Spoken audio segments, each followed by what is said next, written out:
เมื่อความจริงของเรากลับทำให้ถูกเป็นเหมือนเรื่องโกหกเราพยายามพูดพยายามอธิบายแต่กลับไม่มีใครเชื่อและในที่สุดเราเริ่มสงสัยตัวเองว่าหรือเราเป็นคนที่ผิดจริงๆแต่ไม่ค่ะนั่นไม่ใช่ความจริงมันคือสิ่งที่เรียกว่า gaslighting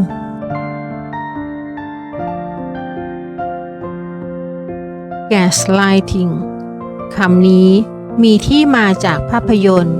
Gaslight ปี 1944 ซึ่งเล่าถึงเรื่องสามีภรรยาคู่หนึ่งที่สามี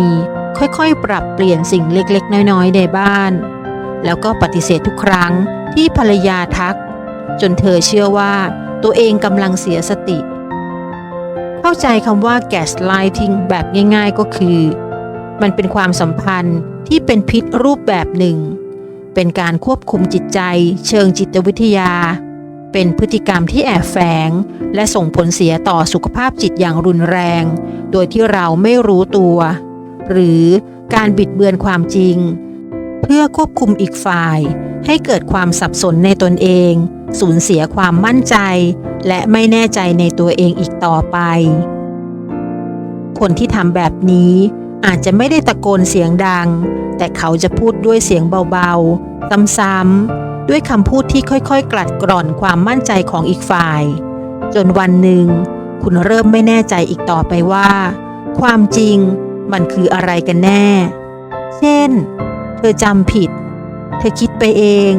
หรือเธอไม่เคยทำอะไรเลยพูดบ่อยๆฟังซ้ำๆมันจะเริ่มฝังข้างในใจแล้วค่อยๆทำให้เรารู้สึกว่าความจริงของเรานั้นไม่มีคุณค่าอะไรเลย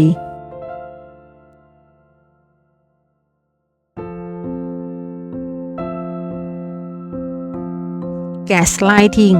ไม่ได้เกิดในความรักเท่านั้นนะคะมันเกิดได้ในครอบครัวที่ทำงานหรือแม้แต่ในกลุ่มเพื่อนคนสนิทบางคนไม่ได้อยากเข้าใจคุณเขาแค่อยากควบคุมเรื่องของคุณอยากให้คุณเชื่อในความจริงแบบของเขาเพราะนั่นทำให้เขารู้สึกมีอำนาจเหนือคุณแต่ถ้าคุณมีความเข้าใจความสัมพันธ์แบบ gaslighting คุณไม่จำเป็นต้องให้ใครมาบอกแล้วว่าคุณเป็นคนแบบไหน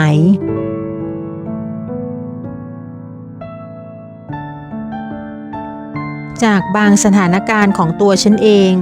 ก็เคยเจอความสัมพันธ์แบบ gaslighting ทั้งในที่ทำงาน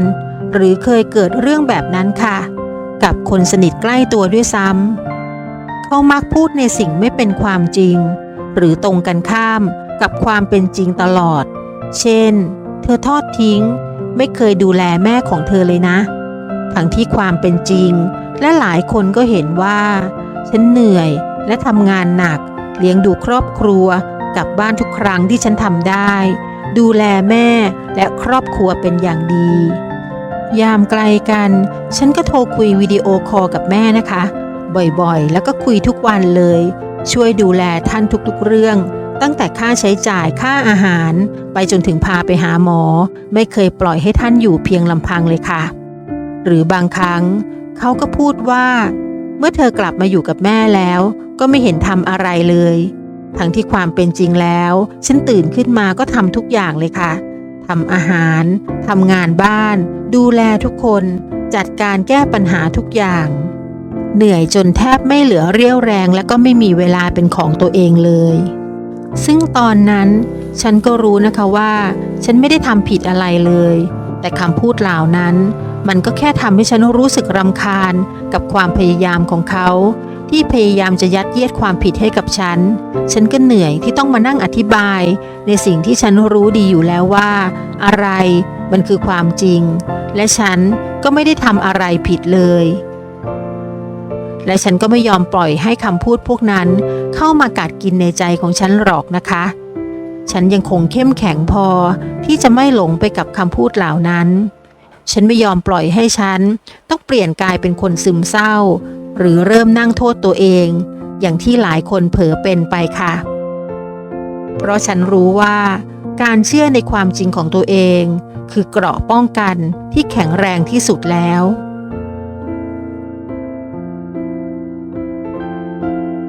Gaslighting นอกจากจะทำร้ายความสัมพันธ์แล้วมันยังทำร้ายความเชื่อในตัวเองอีกด้วย และนั่นคือ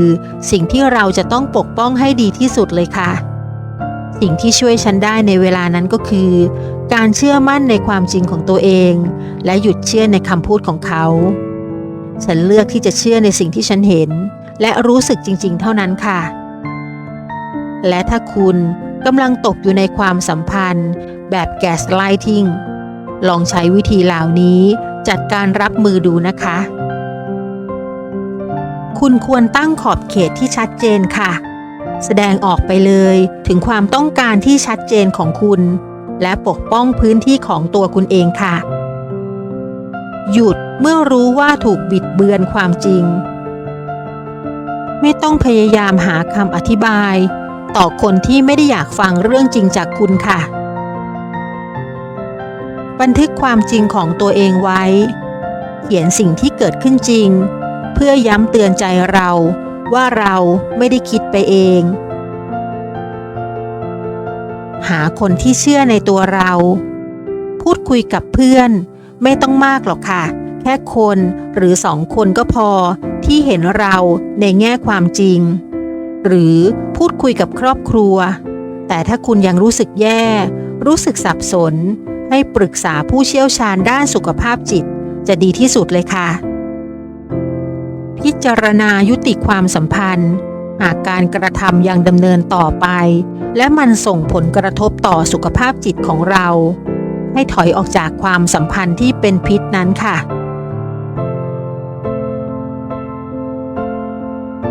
Gaslighting อาจพาเราหลงทางในเงามืดของคำพูดใครบางคนแต่สุดท้ายมันก็จะพาเรากลับมาพบแสงในใจของตัวเองคุณไม่จำเป็นต้องดีในสายตาของใครหรอกนะคะแค่ต้องไม่ลืมความจริงในหัวใจของตัวเองค่ะและทุกครั้งที่เราถูกทำให้สงสัยในความจริงของตัวเองขอให้จำไว้นะคะว่าความจริงก็คือความจริงค่ะไม่ได้ต้องให้ใครมารับรองความดีของเราแต่อย่างใดขอแค่ให้ตัวเรายังซื่อสัตย์กับหัวใจของตัวเองแค่นั้นก็เพียงพอแล้วค่ะ